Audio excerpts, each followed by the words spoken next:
नमस्कार, मैं हूं जितेंद्र दीक्षित। 26 नवंबर 2008 ये वो तारीख है जो हमारे देशवासी कभी नहीं भूल पाएंगे। इसी तारीख को पाकिस्तान से 10 आतंकी मुंबई की जमीन पर उतरे थे और उन्होंने अगले 59 घंटों तक कहर बरपाया था। करीब 250 बेगुनाहों की जान ली थी।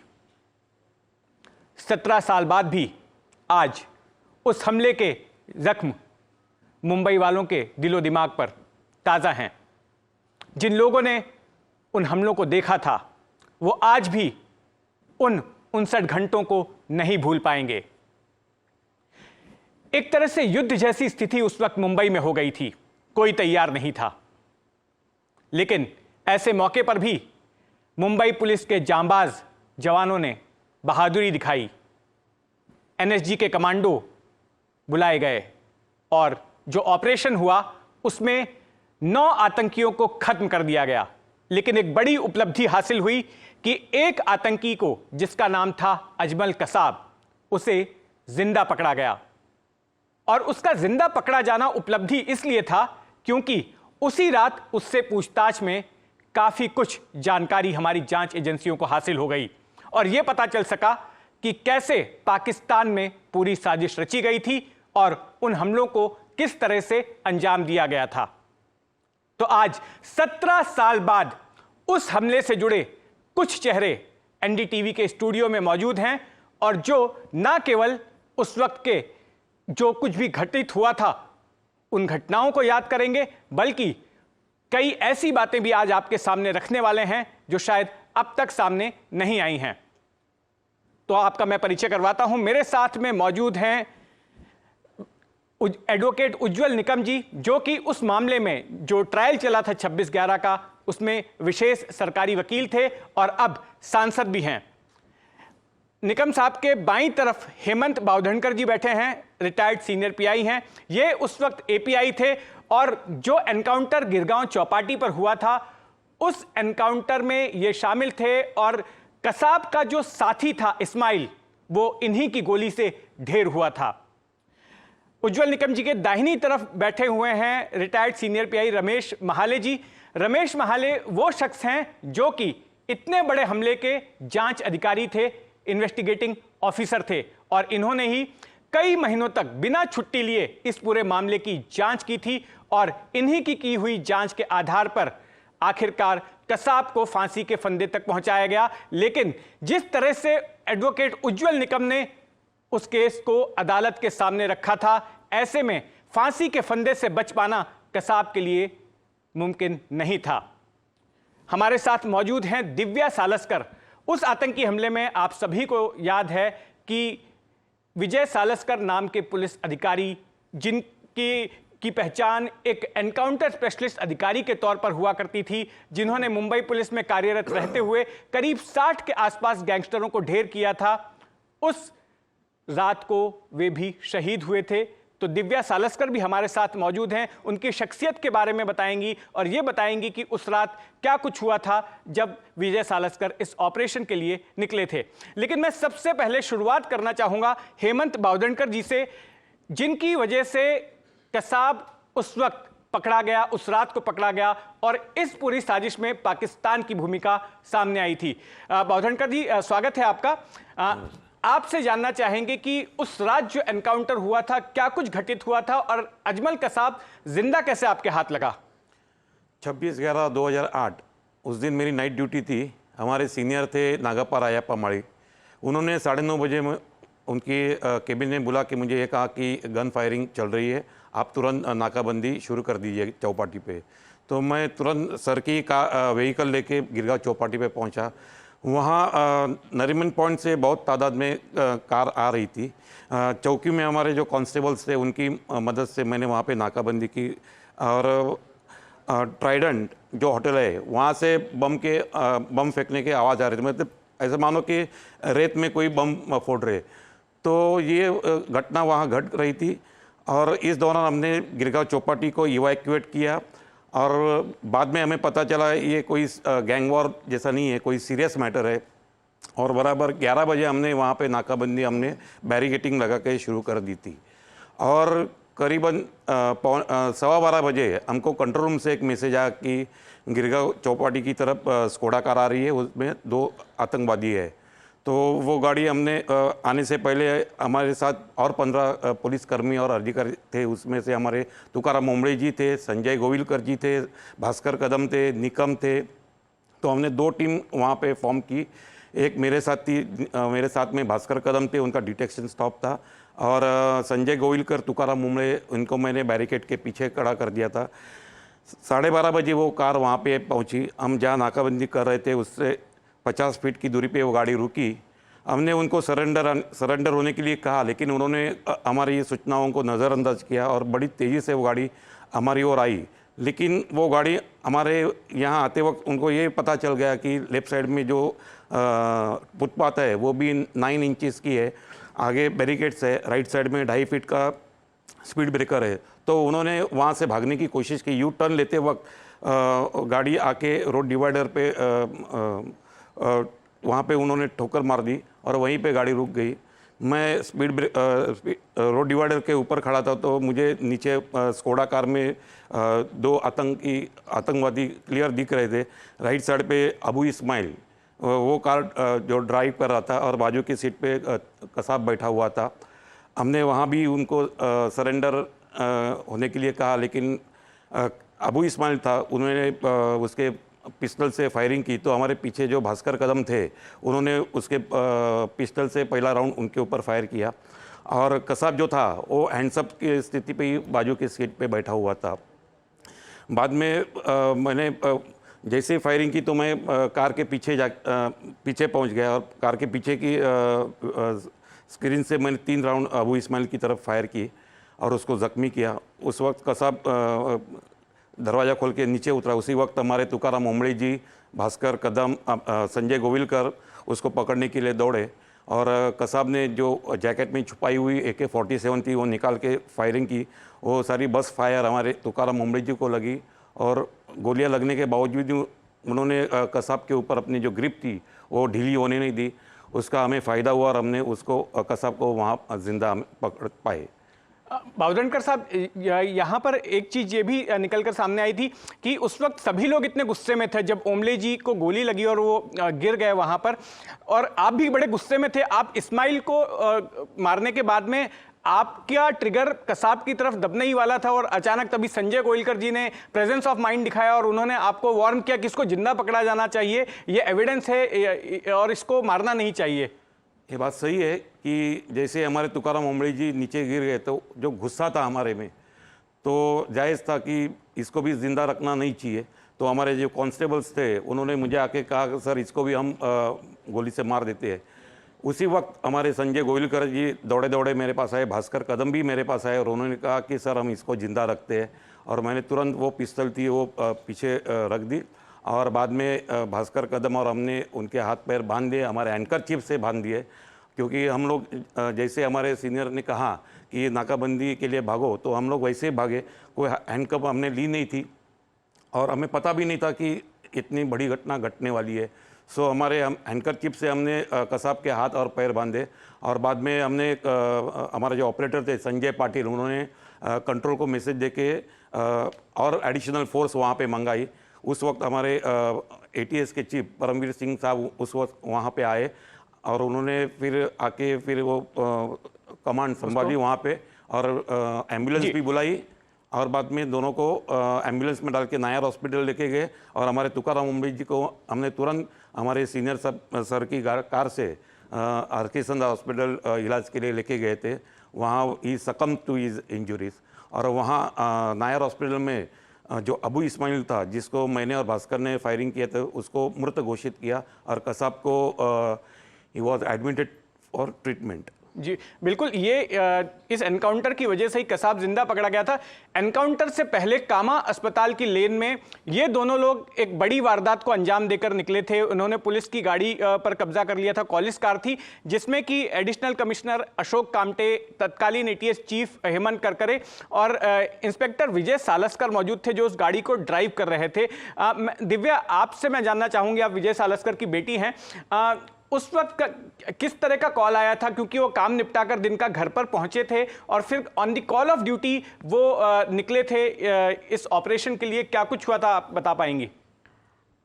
उस रात एक्चुअली वो कभी घर पे जल्दी नहीं आते थे। ये मेरी हमेशा कंप्लेंट रहती थी कि you never come home ever early.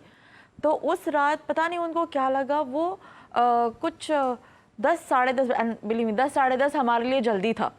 तो आई सेड अरे आप जल्दी आ गए इतना? तो he said I came to give you a surprise. और फिर आई सेड ये सरप्राइज से सब काम नहीं चलेगा, you take me out for a drive. तो ही सेड ठीक है, मैं खाना खाता हूँ एंड वी विल गो। तो मैं अपने रूम में थी और फिर मैं बाहर आई तो ही हैड ऑलरेडी लेफ्ट। तो मुझे लगा क्या बोल रहे मॉम? तो मॉम सेड कुछ बोल रहे हैं कि गैंग वॉर टाइप हुआ है, पर विजय के एक्शन से ऐसा लग नहीं रहा कि गैंग वॉर टाइप कुछ हुआ है। उन्होंने उनके साथ जो, क्योंकि वो घर आ चुके थे तो ऑब्वियसली उनके टीम मेंबर्स भी, कोई ऑन द वे था, कोई घर पहुंच चुका था। तो उन्होंने सबको फ़ोन किया और कहा कि हमको जितने भी सारे वेपन्स हैं वो हमें आज सब लगेंगे, this is not a gang war, ये this is a terrorist attack. तो उन्होंने वो बात करी। वैसे भी वो बहुत कम बात करते थे, ऐसे नहीं कि उन्होंने पहले कुछ हमें घर पे बताया था या हमें कोई आइडिया थी। और एंड ही लेफ्ट। और फिर जैसे जैसे टीवी पे आने लगा, करकरे सर भी जैकेट पहनते हुए दिखा रहे थे। तो 11:55 को मेरे मॉम ने उन्हें फ़ोन किया कि you know Vijay where are you? तो ही एकदम धीमे आवाज़ में, उस सिचुएशन में उन्होंने भी मेरे मॉम का फ़ोन उठाया और कहा कि I am eight the spot. ये सुन के मेरे मॉम ने फ़ोन रख दिया, क्योंकि वो एट द स्पॉट होना हमारे लिए बहुत कॉमन चीज़ थी। So he was at the spot because वो हमेशा ही स्पॉट पर होते थे। फिर and the incident is of 12:05.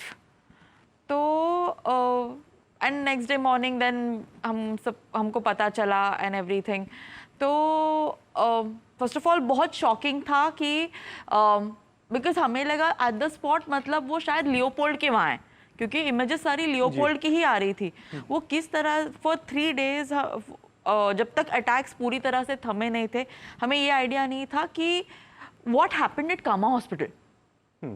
फिर धीरे धीरे धीरे पिक्चर ओपन अप होता गया कि किस तरह से how he reached Kama hospital, how Karkare sir reach Kama hospital, और फिर किस तरह से घटनाएं घटती चली गई। लेकिन उस पर्टिकुलर पॉइंट पे बहुत ही क्लूलेस था। वैसे तो हमें कुछ बताया भी नहीं गया था। ऑनेस्टली जो पता चला वो एनडीटीवी के थ्रू ही था।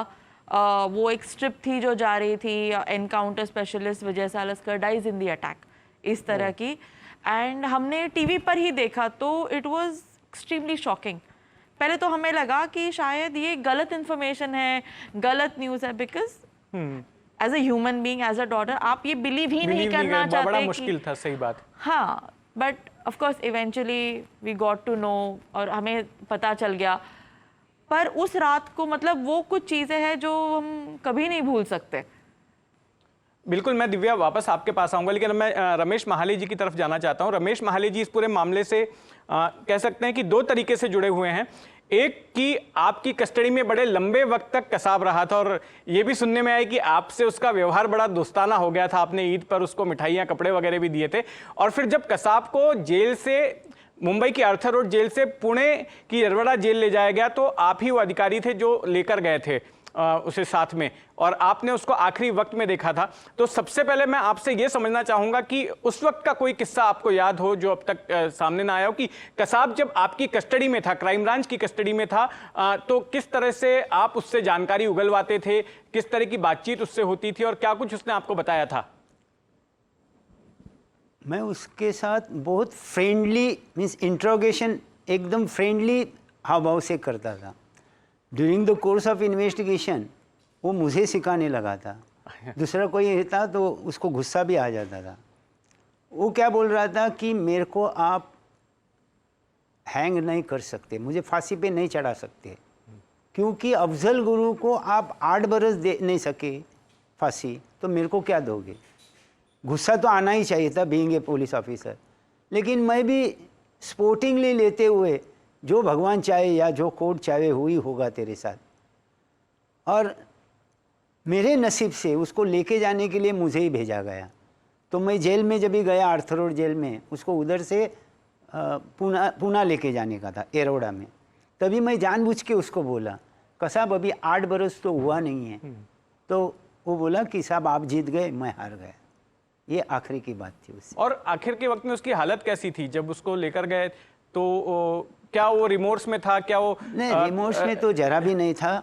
और हमारे न्याय व्यवस्था के तहत उसको 7 दिन पहले डेथ वारंट एग्जीक्यूट किया था, मीन्स डेथ वारंट की कॉपी उसको दी थी। तो उसको मालूम था कि अभी मैं थोड़े ही दिन में मेरे को फांसी होने वाली है। लेकिन कोई पछतावा नहीं था उसे? पछतावा तो इंट्रोगेशन के टाइम भी कभी भी उसने बताया नहीं कि मुझे पछतावा हो गया। अगर आप उनकी कन्फेशनल स्टेटमेंट देखोगे तो वो बोल रहे हैं, मैं ये क्यों कन्फेशन दे रहा हूँ कि मेरे जैसे फिदाइन होने चाहिए, इसके लिए मैं ये कन्फेशन दे रहा हूँ। पछतावा उसको जरा भी नहीं। अच्छा, उसको इतनी सिक्योरिटी में क्यों रखा गया था? जब उसको लेकर भी फांसी के लिए ले जाया गया तो इतनी सीक्रेसी क्यों बरती गई थी? इतना गुप्त क्यों उसको रखा गया था? उसको गुप्त नहीं रखा गया इस था। पूरे ऑपरेशन को गुप्त क्यों रखा गया था? रखा हाँ, गया। जी। नहीं, प्रिकॉशन तो लेना ही है। अगर कोई हिंदू आदमी, हिंदू गट उधर आते थे और अटका देते थे, कुछ भी हो सकता है। तो कौन सा भी ऐसे काम के लिए हम लोग सीक्रेसी रखते ही है। पहले भी रखे थे और ये भी रखा था। और पाकिस्तान के निशाने पर भी था, क्योंकि जीता जागता सबूत था ना वो पाकिस्तान के। तब तक तो खत्म हो गया ना। जब भी उसको फांसी पे देने का था तब तक जीता जाता सबूत हमने कोर्ट में पेश किए। उसके कहने के मुताबिक हम कोरबोरेटिव एविडेंस, मीन्स कन्फेशन के तहत हम लोग ने कोरबोरेटिव एविडेंस लाए हैं। तो उसका कोई अभी लास्ट मोमेंट पे पाकिस्तान कुछ नहीं कर सकती। तब तक सब हो गया था उसका। बिल्कुल, मैं वापस आऊंगा आपके पास। निकम साहब, आपने जिस पुरजोर तरीके से ये मामला अदालत के सामने रखा था, विशेष अदालत जो गठित की गई थी, उसने आखिर में निष्कर्ष यही निकाला कि फांसी से कोई कम सजा कसाब के लिए हो नहीं सकती है। आपका रोज आमना सामना होता था कसाब के साथ में। मुझे यह समझना है कि क्या कसाब ने वाकई में बिरयानी की डिमांड की थी क्या? क्योंकि वो खबर बड़ी चर्चित हो गई थी कि कसाब को जो है बिरयानी चाहिए। उसके पीछे कहानी कुछ और है, उसके सूत्र आप हैं। जितेंद्र जी, ये बात सही है कि वाकया उस दिन ऐसा हुआ था। मैं जलगांव से Friday Saturday up down, Saturday Sunday up down करता था। फ्राइडे मुंबई से निकलता था, मंडे को ताड़ाकोट में आ जाता था। तो जैसे मेरे हाथ में राखी बांधी उसने देखी तो मुझे उसने पूछा था कि बादशाह ये क्या है? तो मैंने कहा कि तेरा सौभाग्य ये कहाँ है? इसको राखी रक्षा कहते हैं, बहन भाई के लिए बांधती है। और ये उसको बता रहा था। तब तक हमारे जज साहब तैलानी साहब डायस पे आ गए। तैलानी साहब ने मुझे पूछा क्या बात हो रही है आप में? तो तैलानी साहब को ये बात मैंने बताया कि ऐसा ऐसा मैं उसको कह रहा था। तो उतने में कसाब नीचे देखा। रक्षाबंधन का क्या महत्व है ये कसाब को मैंने समझाया था, ये भी जज साहब को बताया था। तो कसाब ने मुनकी अपनी उससे नीचे कर दी। Kasab was a great actor also जी। तो जैसे उसने मुंह नीचे कर दिया, आपके भाई बहनों को लगा, मीडिया को, हाँ, कि कसाब के आंखों में रो रहा है कसाब। उसको बहन की याद आ गई। तुरंत ऑर्थर रोड जेल के बाहर गए। उस जमाने में तो ओबी वैंस थी, उन्होंने तो ब्रेकिंग न्यूज दे दी, कसाब के आंखों में पानी। जी। फिर वो चैनल पैनल डिस्कशन शुरू हो गया आपका। हाँ। कि देखो अब तक तो असली गुनहगार नहीं पकड़े गए, ये तो फुट सोल्जर है। हाँ। क्योंकि आज उसको बहन की याद आ गई। हाँ। अभी भी इसके मन में इंसानियत है। इस तरह की फजूल बातें चैनल पर चलने लगी। जब मुझे 5, साढ़े 5 बजे ये बात मालूम हुई कि कोर्ट के बाहर क्या चल रहा है, उस जमाने में ऑर्थर रोड के बाहर 15-20 ओबी वैन्स लगती थी, आपको भी पता है। जी बिल्कुल। तो जैसे 5, सवा 5 बजे मैंने कोर्ट के बाहर आया तो आप लोगों ने मुझे घेर लिया, मुझे पूछा कि उज्जवल जी क्या कसाब आज रो रहा था? इसका मतलब है कि कसाब को बहुत बुरा लग रहा था और आपकी बात से उसको बहन की याद आ गई। एक ने पूछा मुझे कि आप ये मानते हैं कि सरकार का ये फेल्योर है क्योंकि असली गुनहगार अभी भी पाकिस्तान में? आपने तो एक फुट सोल्जर को पकड़ा है, उसमें बड़ी बहादुरी का है। आपके चैनल के भाई बहन कुछ ऐसे सवाल तीखे कर रहे। मैंने कहा कि हाँ, सवाल सबके खत्म हुए? हाँ खत्म है। मैंने सिर्फ ये कहा कि आज कसाब ने मटन बिरयानी की मांग की, क्या कसाब ने मटन बिरयानी की मांग की? Breaking news. फिर उसके बाद रात को चैनल पैनल डिस्कशन का चल गया कि देखो कितना खतरनाक आतंकवादी है, इतने लोगों की जान लेने के बाद मटन बिरयानी। पर बड़ी अहम बात यह है कि दूसरे दिन उसके वकील ने यह सवाल कोर्ट में उठाया था। हाँ। तैलानी साहब को बोला कि मैं उसका वकील हूं, कसाब का, और कसाब ने मुझे ये मटन बिरयानी बात नहीं मांगी। हाँ। लेकिन ये निकम जी ने कहा मीडिया के सामने, हाँ। साहब ने मुझे पूछा क्या बात है, हाँ। तो मैंने कसाब कोर्ट में भरी अदालत में थे, हाँ। और भरी अदालत में हमने कहा कि कसाब पाकिस्तान से आया है साहब, बहुत दिनों से मटन उसका मांग रहा होगा, नहीं मांग रहा होगा, हमें नहीं मिली, आप उसे पूछ लीजिए कि मटन बिरयानी क्या मांगी थी क्या नहीं मांगी थी। अभी कसाब का मिसअंडरस्टैंडिंग ऐसी होगी कि उसे मटन बिरयानी देने की बात चल रही है, हाँ। और इसलिए कसाब ने और उसके मुंह के नीचे कर दी। तो सचमुच ने कसाब ने मटन बिरयानी की मांग की है क्या नहीं की है, ये सिर्फ मुझे मालूम है और कसाब को मालूम है। और अब सबको मालूम है। मालूम किसी को नहीं। माले साहब, एक और बात मैं आपसे जानना चाहता हूँ, ये कसाब जो है मराठी कैसे जानता था? वो कोर्ट में, क्योंकि मैं भी उस ट्रायल को कवर करता था, उसने कई बार मराठी में बात की है। मराठी कहाँ से आ गई उसको? पाकिस्तानी आदमी को मराठी कैसे आ गई? मराठी में बात नहीं की है, वो मराठी के कुछ शब्द बोलता था, जो है ना, वन लाइनर्स बोलता था मराठी के। आता संपलं तो उसको गार्ड के लिए सीआईडी लॉकअप में भी गार्ड के लिए महाराष्ट्रीयन लोग ही थे, जेल में भी उसको महाराष्ट्रीयन पुलिस थे, पुलिस यानी जेल पुलिस थे। हाँ। तो उधर कुछ बात करते हुए वो सुन लेता था, उतना वो इंटेलिजेंट था ही। कैप्चर करना उसको बहुत अच्छा, वो तो हमारे कस्टडी में था, बोलता मेरे को वकील चाहिए, निकम साहब ही चाहिए। ये भी बोला था। अभी उसको कैसे निकम साहब समझे, वो सोचने वाली बात है। क्या अगर हम बात करते हुए हम बात करते हुए कि बाबा निकम साहब है तो हमें हमारा केस अच्छी चलेगी, ऐसा हम सोचते रहेंगे, बात करते होंगे, वही उसने निकम साहब पकड़ा, मेरे को निकम साहब ही चाहिए। हमारे माले साहब का देखिए चेहरा एकदम गरीब लगता है, उसको लगता है कि वो इनको बनाएंगे, पर उसको ये पता नहीं कि हमारा क्राइम ब्रांच का बहुत सीनियर इंस्पेक्टर है। नहीं, माले साहब जैसे दिखते नहीं, उससे ज्यादा खतरनाक है। माले साहब, लेकिन आपने बड़ा दोस्ताना व्यवहार किया था, ईद पर आपने उसको कपड़े वगैरह भी ला कर दिए थे कसाब को? उसमें क्या हुआ है, उसको पकड़ने के दिन से ईद कुछ 10-12 दिन के बाद थी, वो एक ही शर्ट पैंट डाल के बैठा था। कुछ तो भी देना ही है उसको कपड़ा। मैं उसको पूछा कि क्या चाहिए, वो बोला मेरे को एक ही कपड़े से मैं 10 दिन बैठा। तो उसको नया एक जोड़ी कपड़ा लाके दिया था। उसको देना तो है, वो कौन गंदगी में कौन वो भी रह नहीं सकता, हम लोग भी बैठ नहीं सकते उसके बाजू में, इसलिए वो कपड़ा दिया था। उसने मांगा, नहीं तो भी देने का ही है, लेकिन उसके मन में ये तो लगा कि मैं जो मांगा वो माले साहब ने मेरे को दिया। जी बिल्कुल। देखिए, आप सभी से एक मेरा सवाल है एक विषय को लेकर कि उस हमले के बाद एक कंट्रोवर्सी भी पैदा हो गई थी, और कंट्रोवर्सी इस बात को लेकर थी कि एसएम मुशर्रफ नाम के एक आईपीएस अधिकारी थे, जिन्होंने कि एक किताब लिखी हु किल्ड करकरे, और इस किताब के जरिए उन्होंने ऐसा आरोप लगाया कि जो हेमंत करकरे जी शहीद हुए थे, वो दरअसल शहीद नहीं हुए थे, बल्कि एक आईबी का साइड ऑपरेशन था, उसके चलते उनको खत्म किया गया, क्योंकि वो हिंदू आतंकवाद या भगवा आतंकवाद का जो कॉन्सेप्ट उस वक्त मीडिया में चल रहा था, उन्होंने उसको उजागर किया था, उसका पर्दाफाश किया था, और इसके लिए उनकी हत्या करवा दी गई। और वो अजमल कसाब या इस्माइल के हाथों नहीं मरे थे, बल्कि उनको पुलिस ने मारा था। ये एक आईबी का साइड ऑपरेशन था। इस बात में कितनी सच्चाई है, पहले तो मैं आप चूंकि जांच अधिकारी हैं तो आपसे जानना चाहूंगा। हाँ, ये पॉइंट्स पे मैं 2 मुद्दे पे बात करूंगा। हाँ, एक, हाँ, अगर हम मुशर्रफ साहब का सुनते हैं तो इन्वेस्टिगेटिंग ऑफिसर पागल है, ट्रायल कोर्ट पागल है, हाई कोर्ट पागल है, और सुप्रीम कोर्ट भी पागल है, क्योंकि उन्होंने ये जजमेंट दी है, और they in their judgement they told mention that prosecution has proved their case beyond reasonable doubt। हम तो नहीं बोल रहे हिंदू आतंकवाद है, तो हम लोग ये सब लोग पागल है, एक पहली बात।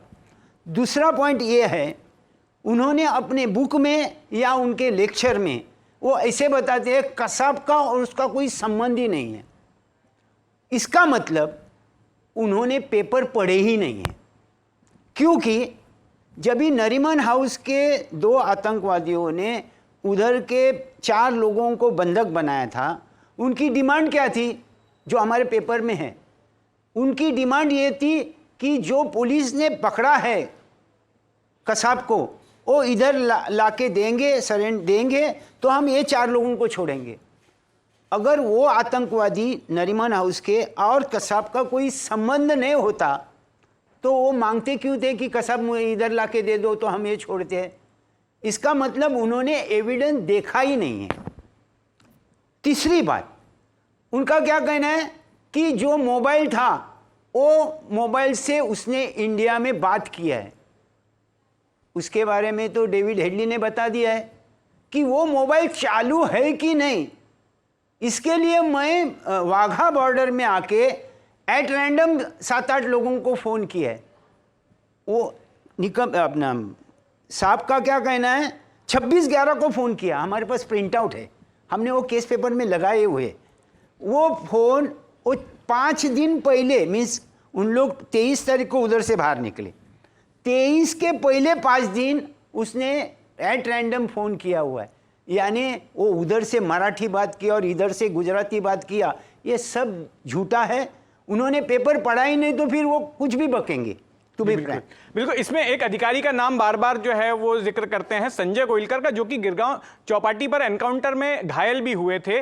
उन्हीं के साथी हेमंत बावधनकर इस वक्त हमारे साथ मौजूद हैं। बावधनकर साहब, आपको क्या लगता है, मतलब जो बार बार वो आरोप लगा रहे थे संजय गोयलकर के ऊपर कि वो वहां पर गए थे और उन्होंने किया है इस तरह से, जबकि अभी महाले साहब ने उस चीज को स्पष्ट किया, आपका क्या कहना है इस पर? देखिए जितेंद्र जी, ये जो ऑपरेशन हुआ था गिरगांव चौपाटी का, ये पूरा मतलब सबको पता है। और जैसे ही ये न्यूज़ मुशर्रफ साहब की सोशल मीडिया के थ्रू मुझे पता चली तो पहला काम मैंने संजय से बात की, संजय गोयलकर से, और उसका मॉरल हाई किया कि जब ऐसी बातें सोशल मीडिया पे आती है तो ऑब्वियसली किसी को भी हर्ट हो सकती है। वैसे संजय को भी हुई थी। तो मैंने पहले उससे बात की और उसको बताया कि ये सब झूठ है, तो निश्चिंत रहना, इसमें कोई तथ्य नहीं है। और कहाँ भी इंक्वायरी अगर होती है फिर भी हमारे जो इन्वेस्टिगेशन हुआ है उसके अंदर सब निकल के आएगा। और हम लोग यहाँ पे खड़े हैं विटनेसेस, तो हम तो बोल सकते हैं ना कि संजय गोयलकर तो थ्रू आउट हमारे पास ही था। एक्चुअली इनफैक्ट उसको 4 ही दिन हुए थे DB मार्ग में पोस्टिंग होके, और वो डे ड्यूटी करके घर गया था। और जैसे ही घर से उसको पता चला, टीवी पे देखा तो ये घटना घट रही है, तो तुरंत पुलिस स्टेशन में आया। और वहाँ पे हमारे एक सब इंस्पेक्टर थे, duty officer SHO Gangaram Patil, उनको बोला कि हेमंत किधर है, क्योंकि वो पुलिस स्टेशन में वो उसको जानता था और मुझे ही जानता था। तो उन्होंने बोला कि वो चौपाटी पे है, तू जा। तो संजय गोयलकर वहाँ पे पहुँचे और जैसे उस वक्त वो कॉल आके गया था कंट्रोल का, तो तुरंत मैंने उनको बैरिकेड के पीछे की टीम में शामिल कर दिया। और थ्रू आउट वो ऑपरेशन होने के बाद वो वहीं पे है। और ये जो घटना घटी है ये हमारी घटना घटने से पहले घटी हुई है कामा हॉस्पिटल की गली में। तो वहाँ तो सवाल ही नहीं होता कि संजय गोयलकर वहाँ हो जाए। तो ये बात है, एकदम झूठी बात है, उसमें कोई तथ्य नहीं है। जी बिल्कुल। निकम साहब से मैं जानना चाहूँगा, निकम साहब, इसमें एक कानूनविद के तौर पर आपकी राय क्या है, आप इसको किस तरह से देखते हैं? जितेंद्र जी, बहुत बढ़िया सवाल आज आपने हमें किया है। बढ़िया सवाल इसलिए कह रहा हूं कि जो हमारे देश में जो चंद लोग रहते हैं, जिस प्रकार वो घिनौना आरोप करते हैं, लेकिन कुछ लोगों को वो एक मिसलीड करना चाहते, लेकिन हमारे देश में ऐसा नहीं हुआ। जितेंद्र जी, एक बात ख्याल में रखना चाहिए कि कसाब को पूरी कानूनी तरह से फांसी की सजा दी गई है। उसके बचाव के लिए 2 वकील सरकार ने अपॉइंट किए थे, बहुत बड़े अच्छे वकील थे। सरकार की तरफ मैं अकेला था। इतना ही नहीं तो कसाब की पूरी ट्रायल के बारे में, और कसाब ये पाकिस्तान का नागरिक है, ये पाकिस्तान का न्यूज़पेपर और चैनल डॉन ने भी एक्सेप्ट किया था, फरीदाकोट का है। इतना ही नहीं, आज तक पाकिस्तान सरकार और पाकिस्तान जनता ने, मैं खुद इस्लामाबाद गया हूं, कभी भी इसके बारे में शक नहीं उठाया। लेकिन हमारे देश में मुशर्रफ जी जैसे एक्स पुलिस ऑफिसर एक भूत दिमाग में डाल के कुछ सवाल खड़ा करते हैं। इसके पीछे उनका मोटिव इनका क्या है? मुझे आपको मैं क्या लगता बताता है? हूं, पूरी विस्तार से बात बताता हूं। इतना ही नहीं, कसाब के दोबारा में उन्होंने कहा कि एक आईबी का ये है, लेकिन मुझ पर भी आरोप किया कि उज्जवल निकम देशद्रोही है, क्योंकि करकरे जी की मृत्यु कसाब की गोली से नहीं हुई है, क्योंकि कसाब की गोली से नहीं हुई है, क्योंकि जजमेंट में ऐसा कहा है। अभी बात सीधी है कि करकरे, कामटे, साळस्कर, ये हमारे शहीदों का मुशर्रफ जी ने घोर अपमान किया है। उसके बारे में आज मीडिया के लोगों ने कुछ नहीं कहा कि क्यों भाई ऐसा अपमान कर रहे हैं आप। आज दिव्या यहां मंच पे है, दिव्या को क्या लगता होगा ये बातें सुनकर, पर मुशर्रफ जी को उसकी कल्पना तमा नहीं है। उनको एक पॉलिटिकल गेम करना है, और मैं इनकी बहुत कड़ी शब्दों में आलोचना करता हूं, निंदा करता हूं। इतना ही नहीं तो मुशर्रफ जी ने भी यह बात समझना चाहिए था कि ये बड़े हाई रैंकिंग पुलिस ऑफिसर के पास बुलेट जैकेट पहने थे, और इसलिए जैसे कसाब और अबू इस्माइल की गोलियां उन पर बरसा हुई, तो करकरे जी की गोली उनको यहां हेलमेट या बुलेट प्रूफ जैकेट को लगी और वो डिफॉर्म हो गई। और इसलिए जज साहब ने कहा कि करकरे जी का मृत्यु जो है ये कसाब की गोली से हुआ है क्या नहीं हुआ, ये साबित नहीं हुआ, लेकिन वो कंटिन्यू इंडिस्क्रिमिनेट फायरिंग चालू थी। देखिए, गोली तो एक ही नहीं लगी ना, कई गोलियां लगी उनको। It's a indiscriminate brush firing. तो मुझे लगता नहीं कि ये इनका मकसद क्या था। मुशर्रफ जी, आपने हमें देशद्रोही कहा, हमने आपको छोड़ दिया। हमें मालूम था कि आप कुछ भी बक रहे हैं, और जैसे तो आप बक रहे हैं ना, इसके पीछे हम नहीं लगते। हम कानूनी आपके ऊपर भी कार्रवाई कर सकते थे, हमने नहीं की। ये हमारा बड़प्पन है, क्योंकि हमें मालूम है कि हमारे देश में, डेमोक्रेसी में, हर कोई व्यक्ति को कुछ भी कहने का अधिकार है। इसका मतलब ये नहीं कि आप हमारे शहीदों का अपमान करिए। इसलिए मुशर्रफ जी, मैं मानता हूं कि अभी बहुत बुढ़े हो गए, इसलिए मैं उनके बारे में ज्यादा कुछ नहीं कहना चाहता हूं, लेकिन मुशर्रफ जी ये आपको शोभा नहीं देता है, क्योंकि आप बड़े पुलिस ऑफिसर हैं और बिल्कुल आप इस तरह से एक डिवाइड करना चाहते थे। ये बात गलत है। ये बिल्कुल निकम साहब। दिव्या हमारे साथ में है। दिव्या, जब इस तरह का आरोप लगा, क्योंकि करकरे जी के साथ ही सालस्कर जी भी शहीद हुए थे, तो आपको भी कुछ ऐसा शक हुआ या आप भी डाउट में हैं, या कि जो इन्वेस्टिगेशन हुआ या जिस तरह से ट्रायल में जो बातें आई उनमें गड़बड़ी है, जो मुशर्रफ साहब जिस तरह का आरोप लगा रहे थे? नहीं, मुझे तो ऐसे कभी नहीं लगा। मुझे जो बताया गया उसमें मुझे फुल प्रूफ ट्रूथ ही दिखाई दिया। ये साइड कॉन्स्पिरेसी और ये मुझे हमेशा ऐसा लगा कि वो एक अटेंशन सीकिंग मैकेनिज्म है जो लोग कर रहे हैं, जस्ट क्योंकि इतना बड़ा हादसा हुआ है तो इसमें से चलो हम भी कुछ ले लेते हैं, हम भी थोड़ी पब्लिसिटी कर लेते हैं। इस तरीके का मेरा तो वो व्यू था कि जब इतने जाबाज ऑफिसर्स जिन्होंने देश के लिए अपने प्राण दे दिए, उनके बारे में आप ये सब बोल रहे हैं, और जबकि हमारा कोर्ट ये प्रूफ कर चुका है कि जो हुआ वो it was very crystal clear. ऐसा उसमें कुछ भी। ये आपको क्या लगता है मुशर्रफ की स्टेटमेंट के बारे में? It is very humiliating sir. तो आप क्या कहना चाहती हो उनको, क्या मैसेज देना चाहती हो फिर मुशर्रफ जी को? कि ये जो अटेंशन सीकिंग टैक्टिक्स है ये ना करे। परिवार वाले हैं, उन्हें ये बहुत ह्यूमिलिएटेड लगता है कि जब उनके as I was 21 years old, 21 साल की थी, और जब मेरे फादर घर नहीं आए, वो मुशर्रफ जी को कभी पता नहीं चलेगा उस चीज़ का दर्द और दुख क्या होता है। ओके और जब उठ के कोई ऐसा इस तरीके का आरोप करता है और कहता है कि नहीं, ये आप इनको अशोक चक्र से नवाजा गया था, इन 4 ऑफिसर्स को, इंक्लूडिंग ओम्बले सर। तो आप जब इस तरीके के सवाल उठाते हैं, आप उनके अशोक चक्र पे भी सवाल उठा रहे हैं, क्योंकि उनको मरणोपरांत दिया गया था। तो आप ये कह रहे हैं कि अरे इनको तो फिर ये तो लड़े ही नहीं, या इनका ये रोल ही नहीं था। आप पूरे उस एपिसोड को क्वेश्चन कर रहे हैं। तो एज अ फैमिली मेंबर ये बहुत ह्यूमिलिएटिंग है। और अगर आप मुझे पूछो तो मुझे इसमें कुछ भी वर्थ भी नहीं लगता कि ये चीज़ कोई उठ के जस्टिफाई करे। जैसे सर ने कहा कि बिकॉज हम एक डेमोक्रेसी में रहते हैं and right, freedom of speech is fundamental right, पर मिसयूज भी नहीं होना चाहिए, and this is a clear misuse of it. बिल्कुल, मैं दिव्या महसूस कर सकता हूं कि आप क्या सोच रही होंगी जब इस तरह के आरोप लगते हैं। और इस हमले के बाद कई लोगों ने कैपिटलाइज करने की कोशिश की, इसमें अपना फ़ायदा उठाने की कोशिश की, सनसनी फैलाकर।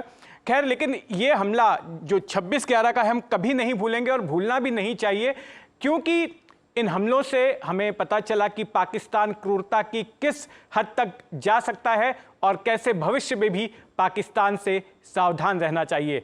आप सभी हमारी इस चर्चा में शामिल हुए, इसके लिए आपका बहुत बहुत धन्यवाद। धन्यवाद। धन्यवाद।